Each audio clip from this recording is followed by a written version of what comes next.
പാലക്കാട് വാണിയംകുളത്ത് നിന്നും 6 ദിവസമായി കാണാതായ 3 അംഗ മലയാളി കുടുംബം സഞ്ചരിച്ച വാഹനത്തിന്റെ CCTV ദൃശ്യങ്ങൾ ലഭിച്ചു. കേരളത്തിൽ നിന്നും കർണാടക അതിർത്തിയിലേക്ക് ഇവരുടെ വാഹനം കടന്നതായും തിരികെ വാഹനം കേരളത്തിലേക്ക് എത്തിയതായും പോലീസിന്റെ അന്വേഷണത്തിൽ വ്യക്തമായി.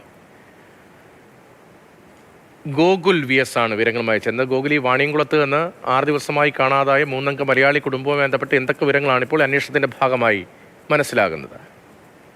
സഞ്ചരിച്ച വാഹനത്തിന്റെ CCTV ദൃശ്യങ്ങളാണ് പുറത്തു വന്നിരുന്നത്. ഈ വാഹനം കർണാടക അതിർത്തി കടക്കുന്നതും അതിനുശേഷം തിരികെ വരുന്നതുമായുള്ള CCTV ദൃശ്യങ്ങളാണ് പുറത്തു വന്നിരുന്നത്. പക്ഷെ ഇതിലൊരു പ്രധാനപ്പെട്ട കാര്യം എന്ന് പറയുന്നത്, ആ കർണാടക അതിർത്തിയിലേക്ക് പോകുമ്പോൾ കുടുംബത്തിലെ 3 പേരും ഉണ്ടായിരുന്നു. പക്ഷെ തിരികെ വരുമ്പോൾ വാഹനം ഓടിക്കുന്നത് മകൻ വിഷ്ണു മാത്രമേ തിരികെ വരുന്നുള്ളൂ. അച്ഛനെയും അമ്മയും എവിടെയാണ് ഇറക്കിയത്, അതിനുശേഷം വിഷ്ണു എങ്ങോട്ടാണ് പോയത് തുടങ്ങിയ കാര്യങ്ങളിൽ ഇപ്പോഴും ഒരു വ്യക്തതയില്ല.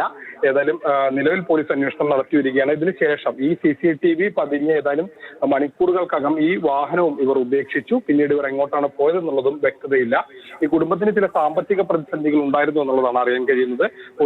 പോലീസ് അപ്പോൾ ഈ വിഷയങ്ങളൊക്കെ കേന്ദ്രീകരിച്ചുകൊണ്ടാണ് അന്വേഷണം നടത്തുന്നത്. പ്രധാനമായും കർണാടക കേന്ദ്രീകരിച്ചും അന്വേഷണം നടത്തുന്നുണ്ട്. മൈസൂരിലും ഒരു ടീം അന്വേഷിക്കുന്നുണ്ട്. അങ്ങനെ വിവിധ ഇടങ്ങളിൽ തിരച്ചിൽ നടത്തുന്നുണ്ട്. പക്ഷെ ഇപ്പോഴും ഈ കുടുംബത്തിലെ 3 പേർ എവിടെയാണെന്നുള്ള വിവരമാണ് ലഭ്യമാകാത്തത്. എവിടെയാണ് ഈ കുടുംബം എന്ന കാര്യത്തിൽ വ്യക്തതയില്ല. പക്ഷേ വാഹനം കർണാടകത്തിലേക്ക് പോകുന്നത് തിരികെ വരുന്നതൊക്കെ ഈ ദൃശ്യങ്ങളിൽ വ്യക്തമാകുന്നുണ്ട്. പോലീസ് അന്വേഷണം തുടരുകയാണ്. ഗോകുൽ VS ആണ് വിവരങ്ങൾ നൽകിയത്.